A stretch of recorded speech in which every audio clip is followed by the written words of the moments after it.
Hello दोस्तों, आप देख रहे हैं एग्ज़ाम वीडियो बाय मोहन।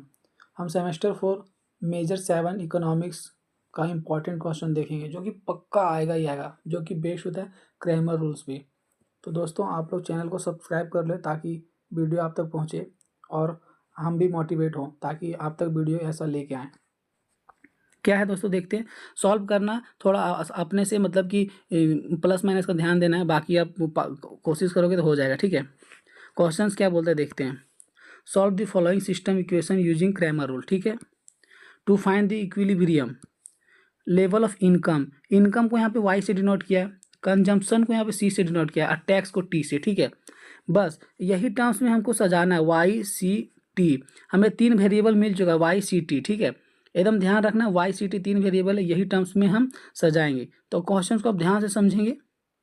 यहाँ पे पहला इक्वेशन जो दिया हुआ है y minus c equal to 50, लेकिन यहाँ पे तो t तो नहीं दिया हुआ है, तो t को हम पहला इक्वेशन में जीरो मान लेंगे, कोई दिक्कत नहीं है। ठीक है, यहाँ पे y सी टी, यहाँ देखिए सेकेंड वाला इक्वेशन में सब कुछ दिया हुआ है, तो कोई दिक्कत नहीं। यहाँ कांस्टेंट भी है, इसमें इसमें भी है। ठीक है, लेकिन यहाँ पे वेरिएबल जो था, यहाँ पे पहला इक्वेशन में t वेरिएबल नहीं है, कोई बात नहीं, हम उसे जीरो मानेंगे। उसके बाद सेकेंड वाले में देखते हैं, मतलब थर्ड वाले इक्वेशन में, कि यहाँ y है और t है लेकिन c नहीं है, तो यहाँ c को जीरो मान लें, कोई दिक्कत नहीं है। ठीक है, तीनों इक्वेशन को लिख लेंगे, बाकी देखते हैं सॉल्यूशन कैसे करेंगे। ठीक है, यहाँ पे देखिए y के साथ 1 था यहाँ पे, और c भी 1 है, लेकिन यहाँ t नहीं था, तो हम t के बराबर जीरो मान लें। ठीक है, उसके बाद यहाँ y बराबर माइनस का 0.8 है, वो भी मान लिए। c वहाँ पे कुछ नहीं था, तो मतलब किसी कुछ ना हो तो एक होता है, और t के साथ 0.8 है। उसके बाद यहाँ पे हम आपको क्या बोले थे कि वाई सी टी। ठीक है, ये ऐसा ही माने तो तीनों को लाइन बाय लाइन में लिखना होता है। ठीक है, पूरा बराबर से, कि कोई भी आगे पीछे ना हो। तो यहाँ वाई हमारा -0.2 है। ठीक है, यहाँ पे लिख दिए, लेकिन सी नहीं है, यहाँ पे सी नहीं है, देख लीजिए। तो सी को हम यहाँ पे जीरो लिख दिया, और टी 1 है, जब कुछ नहीं तो एक है। ठीक है, लिख दिए। अब ऐसे ही एक एक करके सॉल्व करेंगे। सॉल्व कैसे करेंगे, ध्यान रखना, पहले डिटर्मिनेंट निकालना। डिटर्मिनेंट को हम ट्रायंगल से डिनोट करें। ठीक है ना, तो देखिए पहले ये 1 यहाँ पे आएगा, और पहला रो पहला कॉलम को हाइड करिए। ठीक है, तो बचा 1 1 और 0 8 0 1, हम यहाँ पे लिख दिए। ठीक है, अब ये -1 जो है, एक -1 तो ये वाला है, और एक -1 मैंने आपको बताया था कि जो प्लस माइनस और प्लस के रूल से आता है। ठीक है, वो रूल है, डिटरमिनेंट फाइंड करने के लिए आपको ये रूल याद रखना पड़ेगा, प्लस माइनस प्लस। और जब दो प्लस हो गया था, देखिए यहाँ माइनस माइनस हम बाद में से प्लस किए हैं यहाँ पे। ठीक है ना, तो ये चेंज हो जाता है। उसके बाद जब हम पहला रो और दूसरा कॉलम को हाइड किए, तो हमारा ये दो और ये दो बचा, जो कि यहाँ पे हम लिख दिए। ठीक है, उसके बाद हम तीसरा को, ये जीरो है, तो जीरो से कुछ भी गुना करेंगे, इसलिए हम यहाँ पे कुछ नहीं लिखे। जीरो जब आ गया तो कुछ भी गुना करते वो जीरो ही हो जाता है, इसलिए मैंने यहाँ पे कुछ नहीं लिखा। ठीक है, आप भी चाहो तो छोड़ सकते हो, नहीं तो पहला रो को और इसको ढक के यहाँ पे चारों को उतार के नीचे जीरो कर देना, कोई दिक्कत नहीं है। ठीक है, उसे अब हम गुना करेंगे, ये 1 तो आ गया। ठीक है, ये 1 1 जब 1 होगा, उसके बाद ये जीरो से वापस ये जीरो हो जाएगा, क्योंकि जीरो से गुना होने से जीरो ही हो जाता है। ठीक है, तो ये 1 माइनस जीरो, फिर ये माइनस माइनस प्लस होगा हमारा, जो कि +1 लिख दिया यहाँ पे हमने। उसके बाद जब ये माइनस और -0.8 और 1 गुना होगा तो -0.8 होगा। ठीक है, और ये माइनस, यहाँ पे पहले से एक माइनस है और क्वेश्चन वाला एक माइनस, तो ये प्लस बन गया। ठीक है, और जब 8 दूने 16, लेकिन 2 अंक के बाद डेसिमल पड़ेगा, तो हम 8 दूने 16 करके 2 अंक के बाद डेसिमल दे दिए हैं। अब उसे सॉल्व करेंगे तो डिटरमिनेंट हमारा 0.36 आएगा। आप इसे घटा के देख लेना, 0 पॉइंट कैसे घटता पता है ना, पॉइंट के सामने पॉइंट होता है, तो ऐसे घटेगा। तो यहाँ पे 0 10 में से 6 गया तो 4, 7 में से 1 गया तो 6 पॉइंट 0.64। उसके बाद फिर 1 में से 0.64 घटाएंगे तो ये 0.36 बचेगा। अब उसे हम रिप्लेस y विथ कांस्टेंट करें। पहले y क्यों किया दोस्तों, क्योंकि हम y सी टी, पता है ना आप लोगों को कि y सी टी के टर्म्स में सजाए थे। पहले y को चेंज करेंगे कांस्टेंट के साथ, फिर c को चेंज करेंगे, फिर t को चेंज करेंगे, एक एक करके सबको करेंगे। उसके बाद फिर डिटर्मिनेंट y को डिटर्मिनेंट से डिवाइड करेंगे, तो हमारा y निकल जाएगा। ठीक है, तो पहले हम डिटर्मिनेंट y का वैल्यू निकालने के लिए replace y with the constant करते। ठीक है, तो y तो हमारा पहला वाला यही था, y तो हमारा ये वाला था 50 100 30। ठीक है, चलिए आप एक बार हम आपको पहले ये दिखा दें, डिटर्मिनेंट का वैल्यू यहाँ पे है। ठीक है, यहाँ से हो जाएगा। अब जैसे कि y को 50 10 30 कर दिए, वाई को चेंज किए। बाकी देखिए सेम, ये जो 6 वो सब सेम है, ठीक है ना, डिटरमिनेंट से, सिर्फ वाई टर्म्स को हम चेंज किए हैं, वाई टर्म्स को चेंज किया, आप देख सकते हैं। अब ये कांस्टेंट है या नहीं, सो आप कैसे देखोगे, देखिए कांस्टेंट यहाँ पे, ये पहला इक्वेशन का कांस्टेंट, दूसरा का 100 है और तीसरा का 30 है। तो ये हम कांस्टेंट के साथ पूरा वाई को चेंज कर दिए, और फिर ऐसे ही आपको सबको एक एक करके सब सॉल्व करना है, ठीक है। यहाँ पे फिर डिटरमिनेंट वाई निकालने के लिए पहले 50 को लिख दिए, और फिर पहला रो पहला कॉलम को हाइड किए, और बाकी चारों को यहाँ पे उतार दिए, ठीक है। उसके बाद फिर ये -1 और ये फॉर्मूला वाला -1 से ये +1 बन जाएगा, और पहला रो को दूसरा कॉलम से ढक दिए और चारों को यहाँ पे उतार दिए हैं।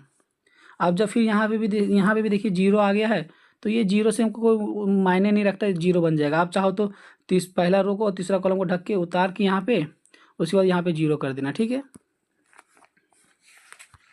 फिर है अब इसे हम सॉल्व करेंगे, ठीक है। जैसे कि 50 तो आ गया, ये 1 1 जब 1 होगा 1, ये 0 हो गया ना दोस्तों, -0, तो 0 से 0 हो जाए, कोई फर्क नहीं पड़ता, 0 हो गया वो, ठीक है। अब ये -1 +1 हो गया, और 100 माइनस का 8 दूनी 8 या 24, और 240 हो रहा था, तो एक अंक के बाद डेसिमल पड़ता था, ये 24 बचा, ठीक है। तो 100 - 24, और ये पूरा 0 हो गया था हमारा। अब इसे सॉल्व करेंगे तो 50 + 76 हो जाएगा, यानी कि हमारा जो डिटर्मिनेंट y है 126 आ गया, ठीक है।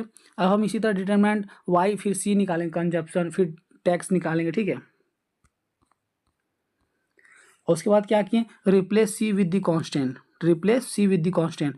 हम देखो, अगर कांस्टेंट को हम यहाँ पे लेते आए, और बाकी सब जो y और टैक्स था वो दोनों सब सेम है, ठीक है ना। उसके बाद हम एज इट इज फिर से ऐसे ही फाइंड किए, यहाँ पे 1 को लिखें, पहला रो पहला कॉलम को हाइड किए, बचा ये 4 यहाँ पे उतार दिए, ठीक है। फिर ये माइनस का 50 जो हमने बताया था आपको, फॉर्मूला वाला है, ठीक है, प्लस माइनस प्लस, ये आपको पूरा ध्यान रखना, वरना एक साइन से आपका आंसर कुछ भी आ सकता है। उसके बाद हम इसे हाइड करेंगे, अब ये 2 और ये 2 बचा, जो कि हम यहाँ पे उतार दिए, ठीक है। अब ये फिर वापस से यहाँ पे देखिए लास्ट में 0 आ गया, तो 0 साथ रखना नहीं रखना एक ही है, तो ये चारों को आप चाहो तो यहाँ पे उतार के यहाँ पे 0 कर सकते हो, ठीक है।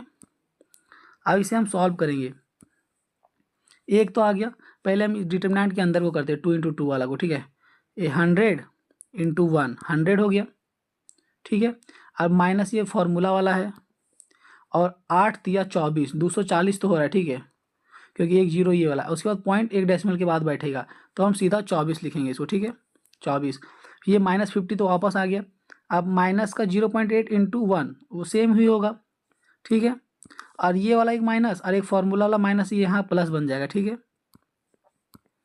और 8 दूने 16 होगा, और 2 अंक के बाद डेसिमल बढ़ेगा, तो ये हो जाएगा, ठीक है, 0.16।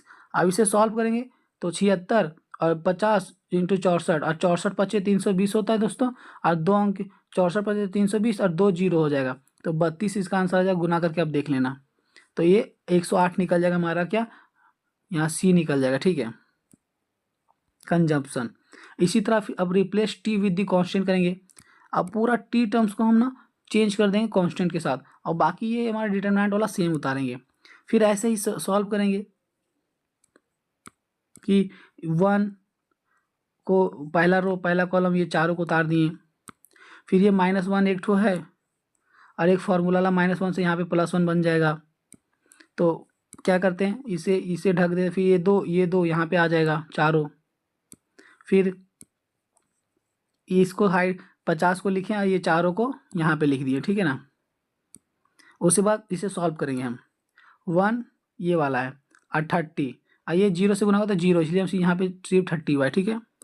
ये -1 और -1 +1 हो जाएगा, +1, ठीक है।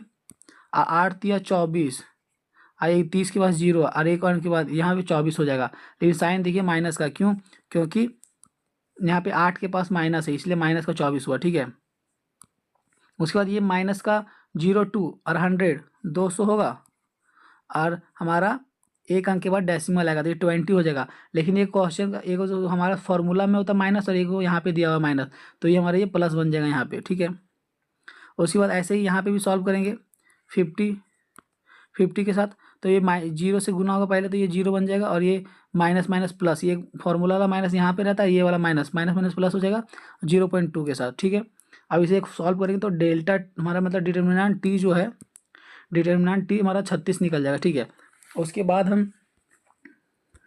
हम सारा वेरिएबल को फाइंड करेंगे।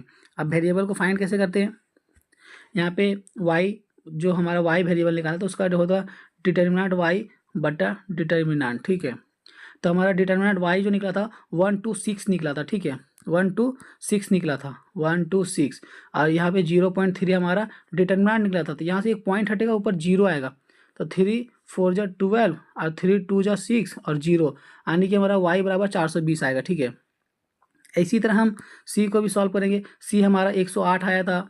ठीक है, उसके बाद नीचे से पॉइंट है तो ऊपर एक जीरो हो गया, उसके बाद हम 3 से डिवाइड किए 1080 को, तो सी बराबर मेरा 360 आ गया। इसी तरह फिर हम डिटर्मिनेंट टी का वैल्यू हमारा 36 आया था, उसके बाद डिटर्मिनेंट का वैल्यू 03 आया था, तो पॉइंट का वैल्यू ऊपर, पॉइंट से जीरो आएगा ऊपर में, तो 3 से भी हम 360 को डिवाइड किए तो 120 आ गया। ठीक है दोस्तों, तो ऐसे ही आपका ये बहुत इंपॉर्टेंट क्वेश्चन है और ये क्वेश्चन पक्का आएगा ही आएगा। आप इसे ध्यान से देख लें, एक दो बार समझ लें और अच्छे से एग्ज़ाम दे के आए,